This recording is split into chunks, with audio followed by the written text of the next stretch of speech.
human jaw can exert an enormous amount of pressure. I found that out recently when I stuck my thumb into a grown man's mouth and he bit down.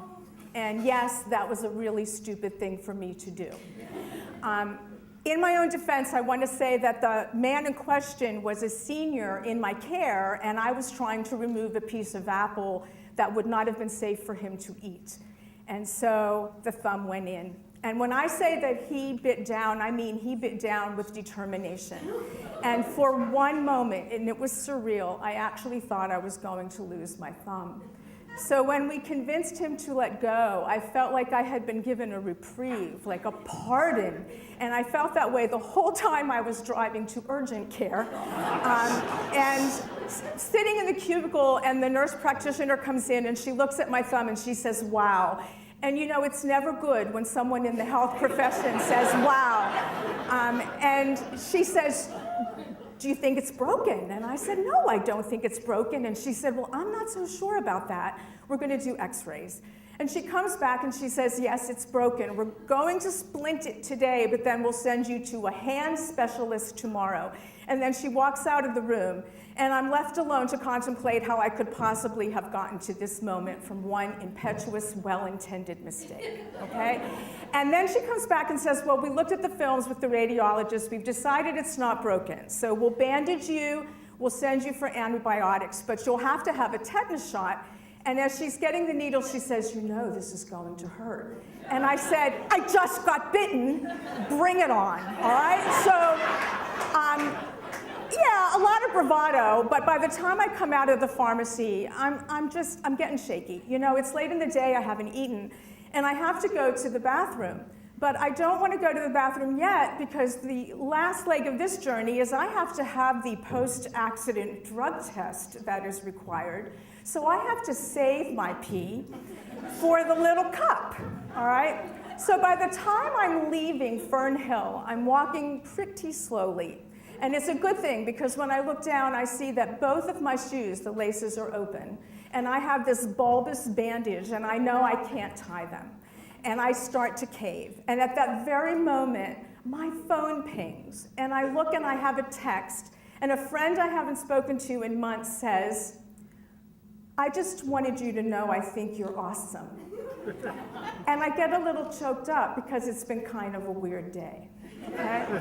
I go home and I open my antibiotic, and the warning says, do not lie down for 10 minutes after taking this medicine, could cause death. Which would give anyone pause, but I have a bite, and I have seen the movie Cujo, so I'm gonna pop that pill. But on the way to my favorite chair, I grab the Halloween candy, because God damn it, if I'm going out today from an antibiotic, I'm going out with sugar in my system, okay? And I'm sitting in my chair, and once again, I'm left to contemplate, how could I have gotten to this moment? Well, how I got to this moment is that I lost my job. I lost my job of 18 years. And it didn't take very long for me to figure out that a woman of my age wasn't going to find another one like that. And I was scared, and I was a financial mess, even though everyone around me was saying, this is your moment. This is your moment to recreate yourself and find the perfect job. And the longer that I couldn't do that, the more I felt like a failure. And I felt like I was letting down everybody I love. And that is a pressure worse than any bite. And I did everything I could to stay calm and move forward. I immediately ordered business cards from Vistaprint that said create. And then I went and bought a glue gun so that I could learn how to craft. And I did volunteer work. I even gave food tours of Westchester. I have a t-shirt with silverware on it to prove that. But nothing was moving me toward the perfect job. I wasn't moving toward any job at all. And there is nothing that is worse at Christmas than being unemployed. And I was at a really low point when I got a phone call asking me to come in for a job interview on New Year's Eve day for a job doing activities with seniors. And so we're at my thumb. My son comes home and he says, are you a zombie yet? And we laugh, and I say to him, you know, I have to tell you the truth. When my thumb came out, what came out wasn't apple, it was banana. I did this for nothing. And he said, you know what, Mom? Seriously, you can never do something like that again, ever. And I said, okay. And because that's a promise we all want to make to our kids, that we're never going to do something stupid again. But I can't keep that promise. I'm going to bumble, I know I am, but every once in a while, someone thinks I'm awesome.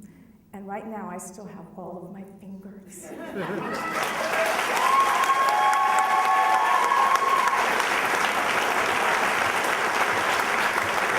Thank you. Oh my God, that was so nervous.